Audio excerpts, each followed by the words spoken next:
Welcome back to Cultural Anthropology. This week, we're going to go back down into that core issue that we talked about last week of worldview, that perspective on what is real and what is true, that forms the belief system that is the foundation out of which other things come within our culture. And specifically, worldview answers the question, who are we? Every culture, every person in the world has a question of, who am I? How do I fit into this world? How do I belong to others in this world? What is my relationship to the world, to the people around me, and to whatever else exists, whether they believe in God or not? There's this fundamental question of identity. Who are we? We'll look at this in terms of the concept of being and doing, relationships, and then individualism and collectivism, and then finally status and role. We could also add gender. We will come back to that later in the course, but that also shapes our identity, and that's become an important concept in our current worldview in a global sense. Then we'll look at how all of this influences our social structures and social networks later on in the course, but it begins to form a foundation for the way values emerge in our culture and the way systems build off of those values, the social structures, the social networks, based on our concept of identity.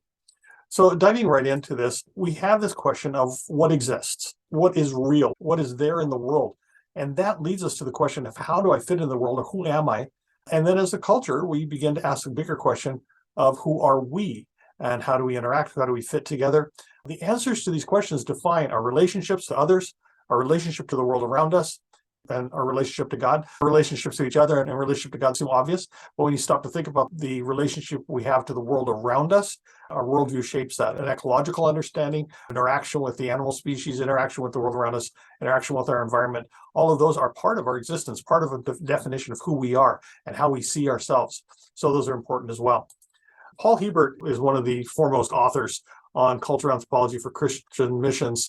He suggested that our core level assumptions about what is real and true could be divided into three areas. This is a bit different than the layers of culture that we talked about last week, but it's a helpful approach to consider as well. These assumptions deal with the reality of our existence, but also intersect with the value systems which come out of our worldview. On the right-hand side, the evaluative assumptions that he talks about, I would put at that value level of culture. Everybody has different models, and it helps us to understand it by seeing different ways. Well, the first is the existential or cognitive. These are assumptions that deal with how we describe reality, the way we organize those assumptions. We're going to look at the last two in a minute, the this-worldly and otherworldly, the assumptions. We'll come back to time and space later in our studies in a future lesson. Briefly, worldview shapes our perspective on time, and different cultures have a different relationship to time. One way to think about that is we have a linear approach to time that divides time into equal measures, and it marches along. So we think of time as going minute by minute, or hour by hour, or day by day, or week by week, or year by year. And those are accurate, prescribed measures of periods of time, and we order our time according to those measures. Other cultures have a linear perspective of time as well, but they don't measure it by minutes and hours, they measure it by events, and think in terms of lunch and after lunch and before dinner and dinner, or else they think of it in terms of coming to the new year and after the new year. And we do that as well, but other cultures are more oriented to that, whereas as Western cultures have tended to be more oriented to a very specific, rigid view of time. How we view time changes the way we interact with each other. The concept of space, when we think about the space around us, the environment that we use, how we relate to it, and how we fit into that space and what belongs to us within that space. And we all have a little bubble around us, but different cultures have different sizes of bubbles of what is my space and what is our space and what is community space and what is intimate space and what is shared, what is a casual space, and all sorts of different levels of space. How we view space is one of those existential assumptions we make. We assume it to be so, but other cultures assume their relationships to space to be different. In the affective worldview assumptions, just to mention the last one, evaluative, we'll talk about this in the value system, but it's really the things that are priorities in life. What do people consider the most important thing in their life, and how do they use that priority? So is time a priority, or is relationship a priority? Is honor a priority, or is justice a priority? Those are some of the value systems we'll talk about later in the course. Just stop for a minute and think about these three words in terms of the affective assumptions and how they might differ from culture to culture. What are some things that you would describe as comfortable? How might they be different in another culture? What are things that you would describe as stylish or beautiful? These are affective values of how people see things around them. So, for instance, a chair to you might be comfortable because it's soft and cozy and plush, but to people from another culture, that might seem hot and stifling. And I experienced this in the Philippines. I bought a chair My friends wouldn't sit in it because it was too hot. It was made of foam cushion. They preferred a hardwood chair over a foam cushion on their chair. If given the choice, they'd take the hardwood chair all the time. So I got rid of my cushy chairs and just had hardwood furniture, wooden benches, wooden chairs in my house for people to sit on, because it made them more comfortable in my house to have chairs like that than chairs that I would normally have in a soft, cushy sofa. How do we determine what is stylish, and who determines what is stylish? We have trends that come and go within our culture, but we also look at styles in other parts of the world. We see a different value system and a different assumption for what is a good style for somebody to carry themselves in, to conduct themselves in, what is appropriate to wear, for instance. The concept of beauty. How do we determine what is beautiful and who is beautiful? Different cultures have different concepts for that as well. You might be encountering those on your sojourn. You might be encountering people wearing things that you think are not stylish, yet to them they do think they're stylish, or dressing and carrying themselves in ways that you don't think are beautiful and that they do think are beautiful. Sometimes when we get into another culture, we find marks of beauty on us that culture appreciates that our own culture didn't. And sometimes that's surprising to us, and when all of a sudden we find ourselves being attractive in another culture where we didn't feel as overwhelmingly attractive. We're all attractive, right? But you know what I mean. There's some concepts of beauty that a culture holds, and it's an ideal within that culture, and it is not uniform across the world. Those are some different ways in which worldview affects the way we see ourselves and define ourselves. Are we stylish? Are we beautiful? How does comfort interact with us? And then the other ones that we talked about, priorities and time space and other things like that. At a very basic concept, Hebert says that there are basically two ways in which all peoples of the world seem to organize the world around them. One he calls the organic analogy. And this is based on the concept that there are living beings who relate to other living beings. And so the focus on this is stressing life, personality, relationships, functions, health, disease, choice, etc. Relationships are essentially moral in character, and all things in the world relate to each other. At the extreme end of the organic analogy, you get the culture of the movie Avatar, and this idea of everything being one with each other and one with nature, all interacting, and the relationship being very strong. On the other side, the mechanical analogy is based on impersonal objects controlled by forces. It stresses the impersonal, mechanistic, and deterministic nature of events, forces that are essentially amoral in character. The prime cultural icon of this is "May the Force be with you." The concept of the Force in the Star Wars saga is that amoral force. It could be either good or bad. It's got a light side, it's got a dark side, but it is a single force. And by tapping into that single impersonal force, you have power over the universe, and that it ultimately controls all of life. And yet, coming back to more of a basic modern day society, the Western culture tends to be more mechanical in its analogy, that there are impersonal forces like gravity and inertia and other forces that interact with us, and there are principles that guide what we do, and even our thought processes, as they would try to tell us, are solely built on electrical impulses and storing data, and that we're nothing more than a machine. Those are the two analogies generally used to define how existence is in the world. Hebert goes on to talk about every culture in the world having some explanation for the things that we can see and some explanation for the things that we can't see. The world is full of things that we can see, but what about the things that we can't? How do we explain the power we see in the world around us? How do we explain how life works at a very basic level? How do we explain the movement of the sun or the movement of the earth that creates an impression movement of the sun? Or does the sun move? What are the mechanics and how does that function? And what happens with the things that we simply cannot see? The things that happen in the world that are inexplicable, beyond our sense, beyond our experience, above any known natural explanation. Is there a supernatural dimension? Is there something outside of this world, beyond what we can see? The things that we can see are the things that are directly observable by the senses. Then Hebert also talks about another scheme here that goes together with this, and that is the otherworldly, which is entities, events, things that occur in other worlds or in other dimensions of time. And this gets back into the cultural perspective of time, just the time we know, or are there other times? Using cultural icons, let's talk about Doctor Strange in the Multiverse, not a recommended film.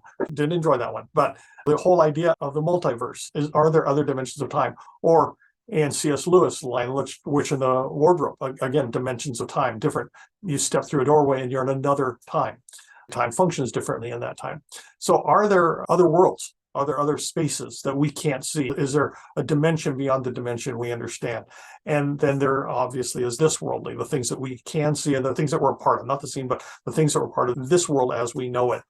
And then he puts these together and expands on that further, that there are in every worldview some things that are seen or supernatural but belong to this world, and some things that are seen and supernatural but belong to the other world. Or another way of viewing that is to say that there are things of this world that are seen and things of this world that are unseen. When you think about this in terms of things that are seen in this world or things that are unseen in this world, and then seeing things that are unseen, which would be otherworldly as well. So unseen otherworldly and unseen thisworldly, different ways of categorizing this. And by doing this, what Hebert has done is he's pulled this all together into this chart, which I did show you at the end last week. When you use this chart, you can kind of get into every religion in the world, every culture in the world has some sort of concept. If it's a mechanical analogy that looks at the otherworldly unseen, it will look at concepts like fate or impersonal cosmic, the force, the unseen, and in a sense, otherworldly, outside of the dimension that we understand. And at that is the organic analogy that gets into a high concept of religion. So are there gods above all gods? Are there gods outside of the world as we know it? Do they live in another place like a heaven? Even our concept of God, we would say that God is unseen and supernatural, and he's not just of this world. This is only a world he created, but his world is different than this world. He would be, in that concept, both belonging to this world and yet otherworldly, belonging to the heaven, and his throne being in the heavens, not in this earth. His kingdom is not of this world. So concepts like that. Are there other beings that exist in that unseen otherworldly? And then coming down to the middle categories and the organic analogy, lower religious concepts where there are local gods that exist in the world, gods and goddesses, ancestors, ghost spirits that inhabit the world. They're unseen, but they belong to this world. And we interact with them, and different religions have different belief systems about what those are. We might lump it all into demons and evil spirits. They probably have some concept of that, but they might also look at other things. And even the Catholic concept of the presence of dead saints is their presence with us. There is this concept in Hebrews of the great cloud of witnesses, right? Do they belong in this world? Are they with us here now? Or are they in another dimension? All of those things go into the forming of religious ideas. At the very basic of that organic analogy, the seen empirical, this worldly, are the living beings, humans, plants, animals, and how they interact with each other. In the organic analogy, you might have religions that put that as all one interacting being, one great life that exists and overwhelms all. On the mechanical analogy, if it's a culture that's more directed towards mechanical analogy rather than religious practices, they're probably going to have magic practices. They're going to have astrology, they're going to have charms and amulets, they're going to try to understand the forces and understand power and how power works. Their religion is all about gaining access to power and overcoming the dark side with the light side, having power over the universe. At the very bottom here, though, this world is seen empirical in mechanical analogy gets into folk science, folk natural science, but also gets into science, natural sciences. And so secularizing forces in the world today would say that nothing exists in the this worldly unseen, and nothing exists in the otherworldly. Everything is just the worldly, this worldly seen or empirical, and therefore science is the only thing we need to be concerned with. That would be the very mechanistic, mechanical analogy, Western narrative, scientific narrative. So this is a great chart for thinking about the conversations you have with people you meet every day. As you're trying to understand what they believe, you wouldn't say, hey, do you have a mechanical analogy or an organic analogy? But you might ask, hey, do you believe in spirits or do you believe in force? What is it you believe in? You're asking questions about this, and then you can use this chart to help you analyze what it is that people that you're interacting with believe, and what are categories of belief that they have. What kind of gods and goddesses do they have? What kind of astrology, charms, amulets do they have? Some cultures mix organic and mechanical analogy, probably all do to some degree, but cultures tend to favor one over the other. So I thought that would be helpful for a foundation, because this places us, where are we? If we see ourselves in this worldly seen empirical, but what relationship do we have with things outside of this, that things that we don't see, and what relationship do we have with things that we see? And that makes up our belief system on these things, affect our sense of identity. Who are we? If you think about the relationship of the worldview of Israel and the worldview of the nations, as Israel's coming forth out of Egypt as a nation, they've received the law and they're settling in the promised land. They're interacting with other nations around them. And some of the Old Testament stories, you begin to see this, that the gods of the nations, they're tied to locations. So there's in the stories, if the people go out to war, they take their god with them, because their god only has influence within a specific geographical area. To be successful in battle, they have to bring their god to that area, because otherwise they may not be protected by their God. They had that concept of the God of Israel. They saw the God of Israel as being the Ark of the Covenant itself, and the Ark being the place of God, and therefore capturing the Ark, feeling like they would take the power away from Israel. And to a sense, Israel followed that belief in that particular story. And they're kind of a bit messy there. But when you think about Israel, the way the law was given and the covenant made is that God is with the people wherever they are, that he is always there. He is always present. This is a revelation to Israel that your God is not like the gods of the nation.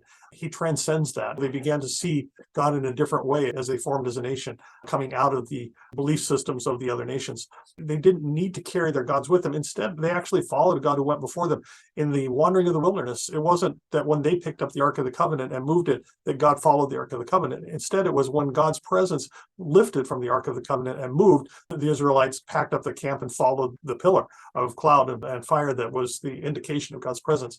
And so God goes before them, and God promises to go before them. He promises to do battle for them. He promises to engage their enemies on their behalf and go before them. The nations saw themselves as having gods that belonged to them. Israel came to a revelation of being a nation that belonged to God. Rather than having physical representations or idols like the nations did, God actually commanded them they could not make an idol, could not make an image, because they were not to seek an idol, they were to seek his presence. And then you have the nations of Israel, the nations around Israel, Canaanites, had seasonal sacrifices and cycles that represented the stories of the life of the gods. Each year, the gods went through a life cycle of birth and death. And so all of the festivals of these nations were based on the cycles of birth and death, planting and harvest. Israel was given instead seasonal sacrifices and cycles. They all represent the stories of God's relationship with and the redemption of Israel. And so as the story unfolded with Israel, the Passover is not a seasonal death and resurrection kind of story of life in a seasonal cycle. Passover is a statement of remembrance of what God has done. And the same way for us, even though Easter occurs in the spring, Easter to us is not about eggs, bunnies, and new spring coming and things like that, as the world has defined it. But Easter for us is remembrance of the finished work of Jesus. The idea of sacrifices, I think sometimes we see the sacrifices in the Old Testament and say, well, God demanded of the Israelites sacrifices to appease him. No, he did not. If you read it carefully, he did not demand sacrifices to appease him. The gods of the nations, the people thought that they needed to sacrifice to their gods in order to keep their God happy. But all of the sacrifices of Israel are sacrifices that demonstrate individual repentance or remind people of God's faithfulness, like the Passover. They're sacrifices we offered up to God to demonstrate that we are repentant for our sins. The Israelites would sacrifice a bull in repentance. If you dig into this, a very strong difference between the nations in the Old Testament and Israel in the Old Testament in terms of their worldview, in terms of their religious worldview. This is what made Israel the people that they were. Their belief system about who God was shaped their individual concept of identity and their collective concept of identity and made them who they are. Moving along here. A second concept that we want to consider here is the concept within our identity of how we interact with each other, how we relate to one another, how we gain value within our relationships. In some cultures, people gain a sense of value by what they do. In other cultures, value comes from who they are. And that sounds a little difficult to understand, but let's look at how that works out in behavior. This is Daniel. Daniel's from a culture that values doing over being. If you ask Daniel, who are you? He will begin to list his accomplishments. He'll say, I'm a lawyer. I work for a very important law firm. I graduated with top honors from the top law school in my country. These are the things I've done. He might describe his relationships, but he might also describe his relationships in terms of the association itself, not the people. So he might say, I belong to First Baptist Church. I work out at Joe's Fitness Club. I work in the Centennial Building in Edina. My office is on the 4th floor. I work with a group of lawyers. I work for XYZ law firm. All of those things are his describing his identity in terms of what he does. Our culture, historically especially, tends to be focused on identity being mostly in what we do. This is Alice. And Alice is from a culture that values being over doing. If you ask Alice who she is, she'll tell you that she is the daughter of Mike and Amy, the wife of Jake. She has 2 children. She comes from a family by the name of Jones. She grew up in Mankato. She works with a team. She might tell you about the team she works with at work. So instead of focusing on the company she works for, she might tell you that she works for that company, but she might talk about it in terms of her relationship with the team that she works with. She might talk to you about her friends. If she talks to you about her church or her religious affiliation, she might more talk about the people within the church than she would talk about the actual building or the place or the name of the organization or whatever.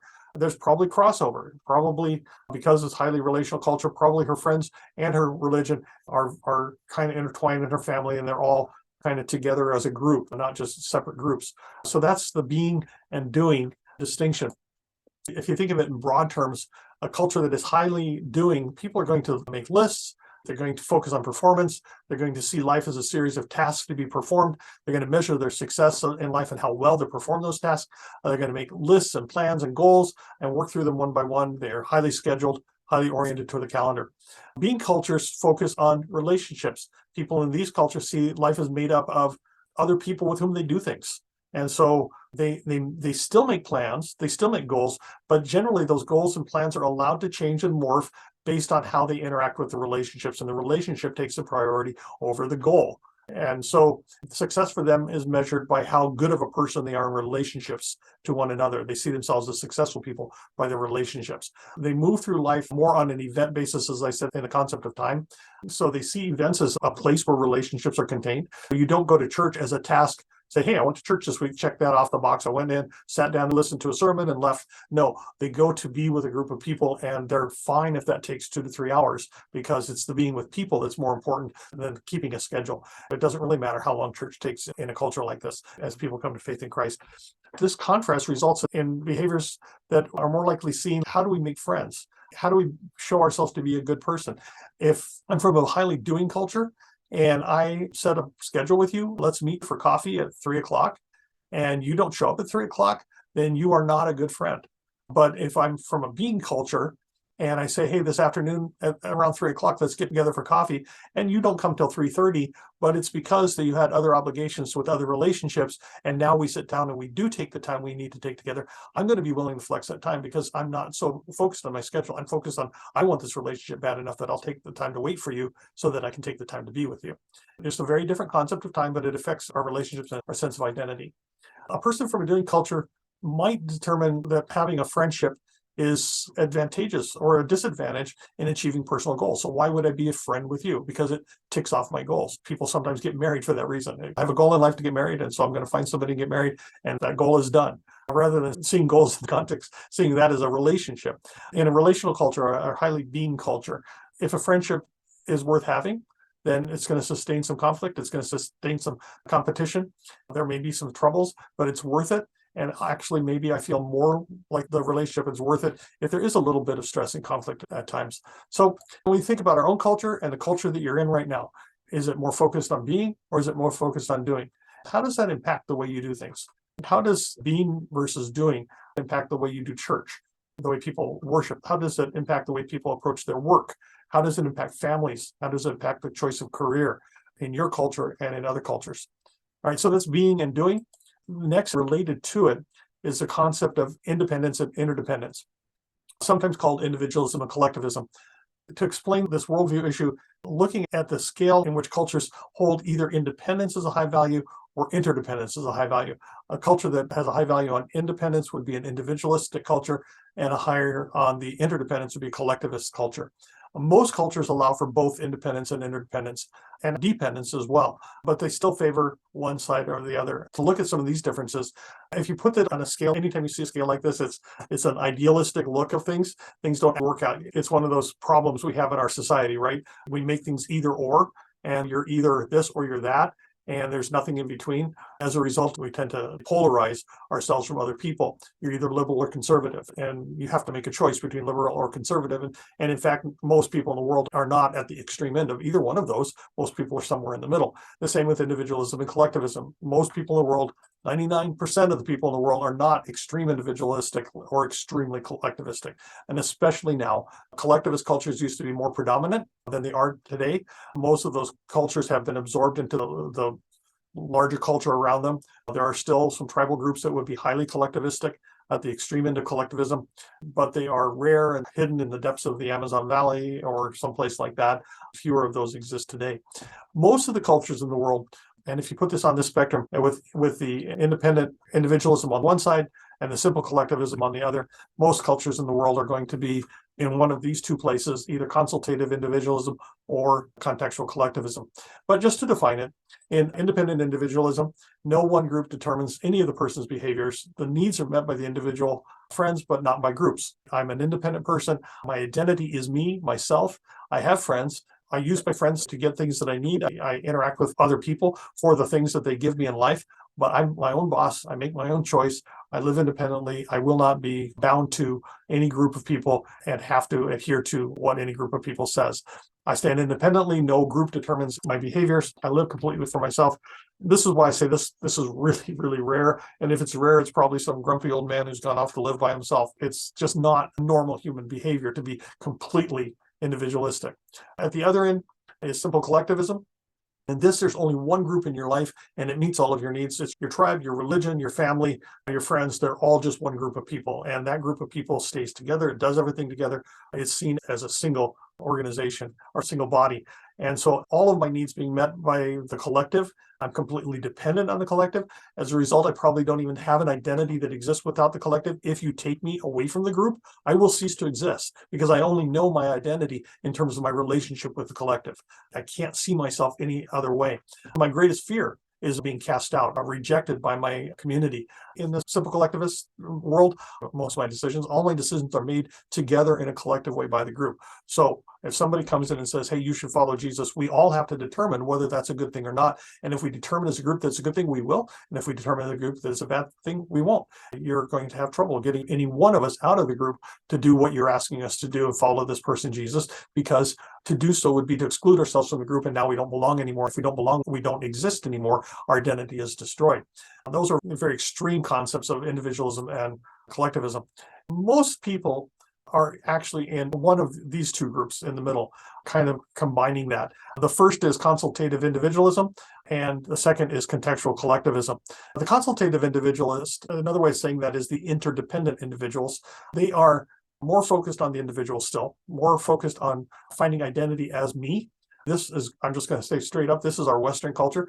I have an identity and I determine my identity, and it is me. I focus on the me side of identity.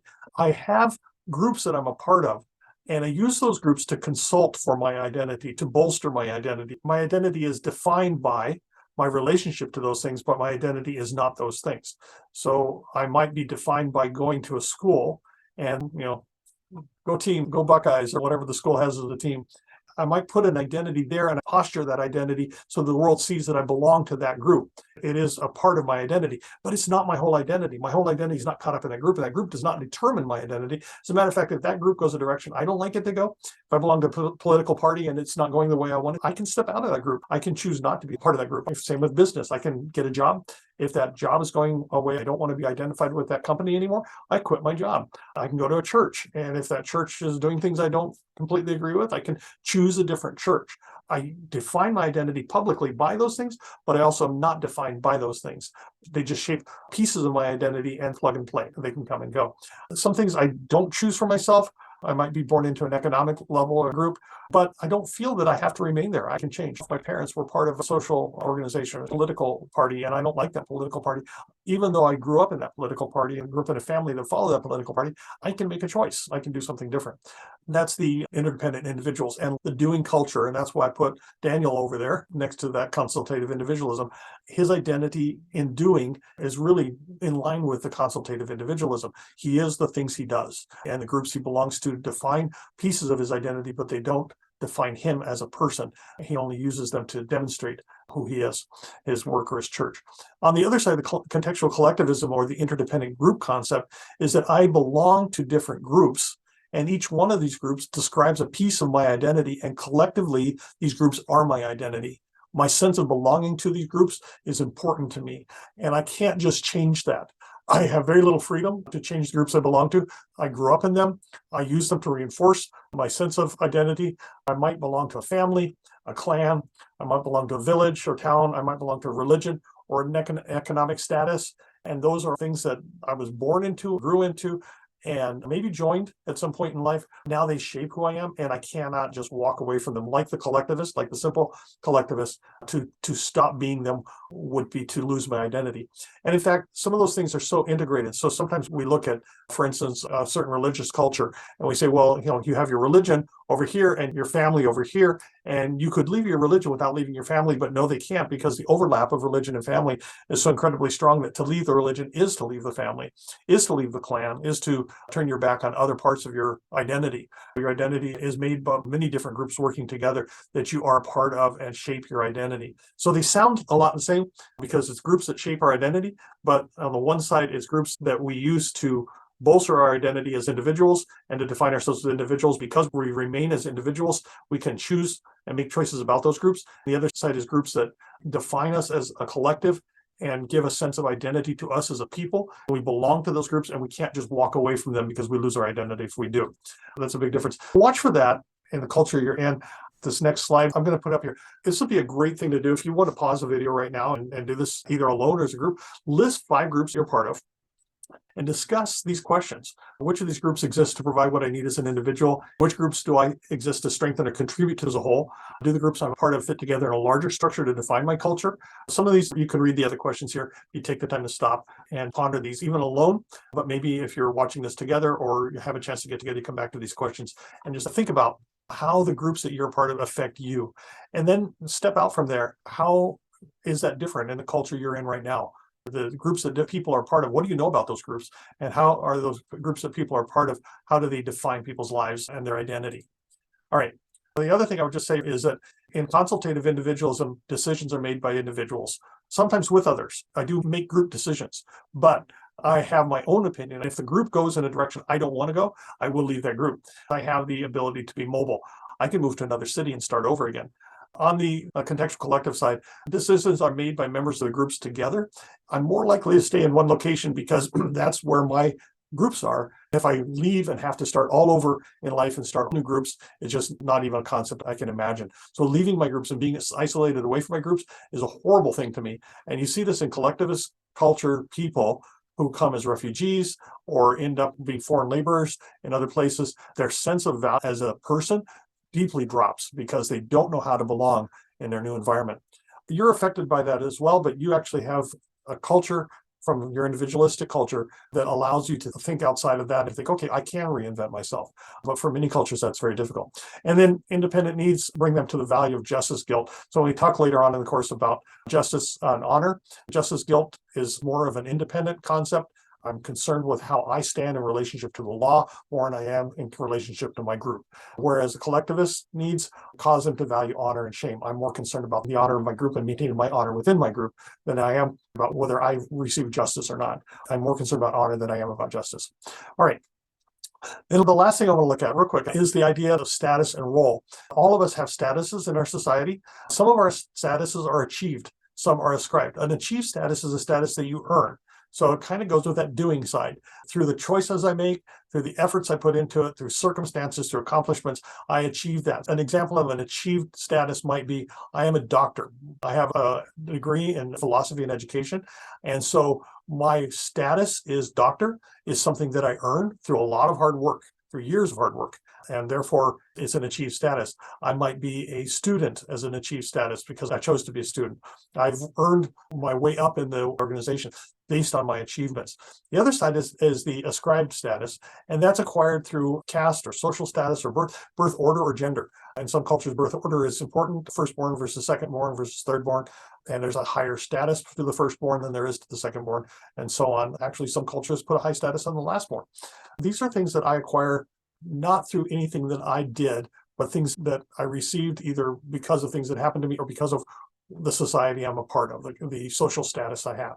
So if I'm born poor, if I'm born in a lower caste, I have to stay in that lower caste. I can't move to another caste because you can't achieve the status of caste. You can only be ascribed to a status of caste. So even if I gain economic prosperity, I will still be seen by people in my society as belonging to lower caste.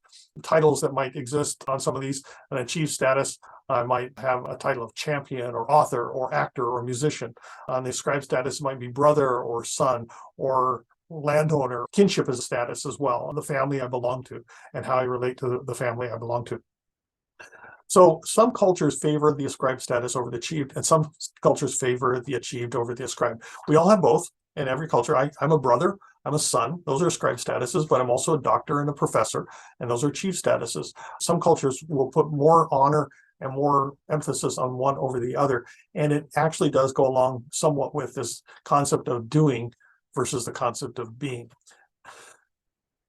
Within each status, we actually have some different roles that we play. When we think about the roles that you've been given in society, the status of a teacher has multiple roles. And if you think about that for a minute, we're not going to take the time here on the video, but just generate some ideas for what are different roles of a teacher. A teacher gives lectures, prepares lessons, grades assignments. A teacher talks to students, interacts with students, maybe mentors students. A teacher facilitates discussions, maintains order in the classroom. These are roles that teachers play. The status of a mother, roles that a mother would play would be nourishing the children, caring for them, making meals, taking care of their necessities, clothing, making sure they do their homework. Different cultures will have that. Here's where the difference starts to occur on roles. The status of mother exists in every culture as an ascribed status. There's always some sort of mother, right? You can't get away from that. You have a mother. But the role that mothers play differs from society to society. And so you can know your role within one culture, and when you step into another culture, you don't know what your role is. And that's where you kind of are right now. Even if you say, I'm a missionary, you have a concept of what that means in terms of a disciple who makes disciples, who makes disciples, who makes disciples. In another context, the word missionary might be somebody who destroys communities and brings foreign religion. The role in the mind of the people for the status of missionary might be very different than what you intend. This is really important. For instance, you have the concept of friend, the status of friend. In our society, friendship is an achieved status. In other societies, friendship is maybe achieved, but often is an ascribed status because it belongs to relationships within your social group that you're allowed to have, not relationships that you've chosen to have. If you choose other friends outside of your group, then you can do that. Most cultures have a way of doing that, but it is a huge deal. You say, hey, let's be friends. In a society like ours that's focused on doing, I choose to be your friend, or that's more independent, consultative. I choose to be your friend. Let's be friends. We're going to make this friendship grow. In the other culture, you're saying, I want to be your friend, which means to them that you want them to diminish the opportunity they have for the people they're already related to so they can give opportunity to relationship with you. And that's a huge decision for them to make because you're going to leave in a few months. And why would they give that much effort to that? So they might be casual acquaintance for you, but they won't be at a friendship level with you. Whereas because you're from a culture that makes that much lighter thing, you'll come away and saying, hey, I made all these friends while I was sojourning abroad. And the perception of the roles that status of friendship plays are going to be hugely different. This is why we caution you highly against getting into an intercultural relationship during this short sojourn, because you do not know the expectations of the roles of boyfriend, girlfriend, of fiance, of spouse. You don't know what those expectations are for that role, and they're not the same as what your culture has defined. And you need to know that before you step into an intercultural relationship that gets significant like that. Okay, moving on. Implications. Make sure if you're in a doing culture, you know your place and the place of others, and that they understand your status and are willing to accept you into their world. Recognize that they may be very competitive and that some healthy competition is good. They will have friends, but they won't be very dependent on friends. If you're in a being culture, expect a lot more warmth and intimacy, but expect it to come hard. But once you get it, you'll get it. They may not be overtly competitive. They may actually like minimizing competition, and that they'll find personal fulfillment in relationship. In an individualistic culture, you're going to have to communicate frequently and ask questions and give time to the relationship and expect some need for mutual attraction to develop before people give you a space to be friends. That people will want some privacy, that people want to give their individual opinions. If you're working in a collectivist society, you want to learn to not be so direct, to not put anything that would shame people. You want to understand how people understand themselves. So you want to understand their family and their background, and understand that they will probably make decisions together rather than individualistically. When it comes to status and role, make sure you understand the implications of the statuses that have been given you. If somebody is calling you a missionary, make sure that you understand what they mean by that. If somebody calls you friend, make sure you understand what they mean by that. One more thing, and then we'll be done. Right now, you're in the midst of culture shock. Some of you are going to feel this greatly, some of you are not. Culture shock is not uniform. Basically, all culture shock is this identity issue. So I put it here because we're talking about who we are. In your context, you know what to do. You know how to live.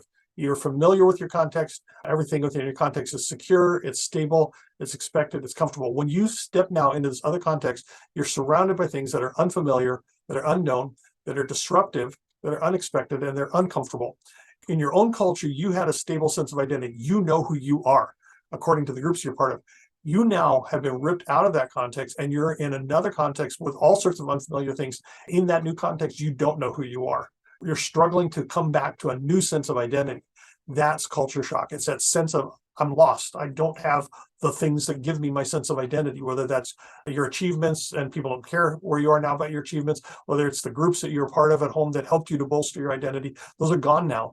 And in this new unfamiliar unknown, you don't know how to make friends. You don't know how to be a part. You don't know how to belong. You don't know how to fit in. You don't know how to do the simple things like buying groceries. And that creates an attack on your identity.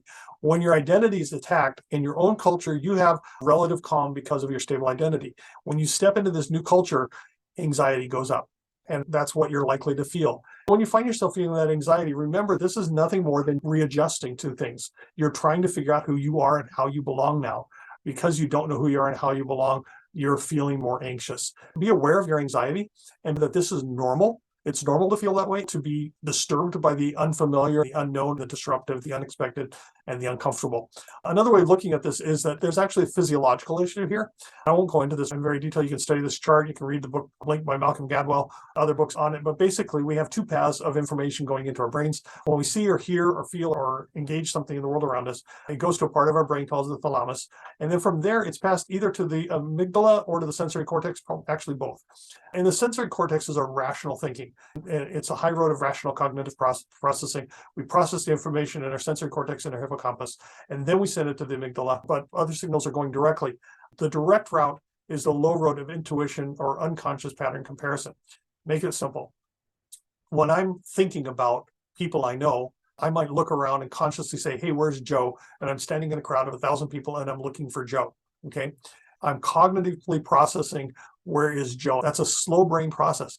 But at the same time, my low road, which is my intuition or unconscious comparison, is processing information faster than my conscious processing. So I'm scanning 1,000 faces and looking for any match with any known face. This is why you pick out a friend unexpectedly in a crowd. You're walking through Walmart and you see somebody down at the end of the aisle and you think, oh, that's Susie. I should go talk to her.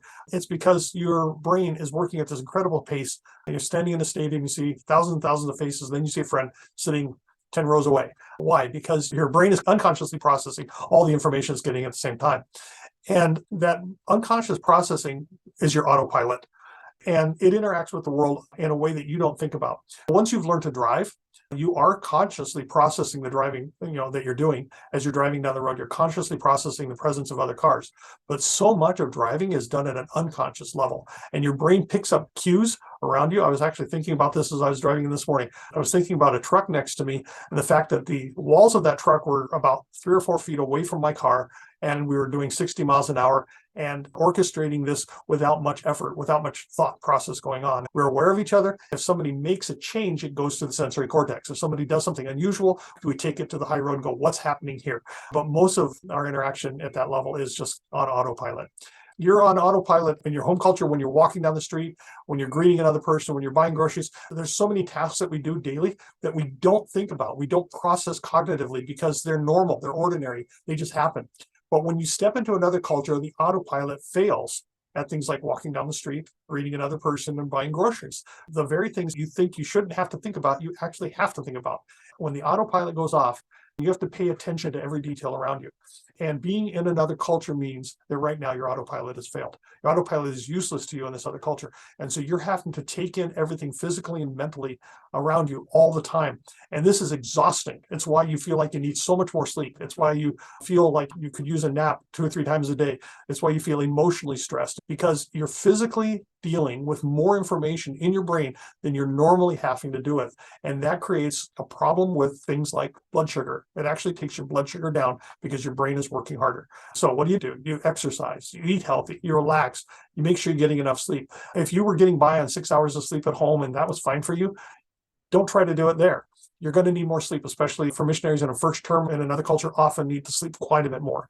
You're going to need to find times to get away, and that's going to be hard sometimes to find a place where you can relax. You're going to have to eat well and make sure you're taking in the nutrition you need and drinking well. A lot of times we don't drink enough water because we're afraid of the water, but we need to find a way to get enough nutrition, enough water, and make sure you're getting some exercise every day. These are things that will help replenish your brain's capacity to function in the culture, to face the difficulty you're facing in your intercultural interaction. And the last thing I would say is to engage. The last thing you want to do if you're feeling overwhelmed by the interaction of another culture is to pull back away from that culture. Because the more you engage right now, the more you train your autopilot to see things as normal. The more you get into normal function within the society, the more you engage it, the more normal it will be. And soon your autopilot develops a pattern recognition that says, okay, that's normal, that's ordinary. And you'll get into patterns of buying groceries and greeting friends that become ordinary and normal, and you won't be thinking about them anymore. And you'll put yourself back on autopilot and you'll not be as stressed anymore. So staying home, avoiding the culture, is going to actually make it harder for you to adjust in the long run. You need to get out, be with people, engage the culture, you need to take in everything you can, and not just be with your teammates, but get out in the community and be with the people, engage as much as you possibly can, so you train your low road, your autopilot, to function well within this culture. Okay, that's all I've got to say today. God bless you guys.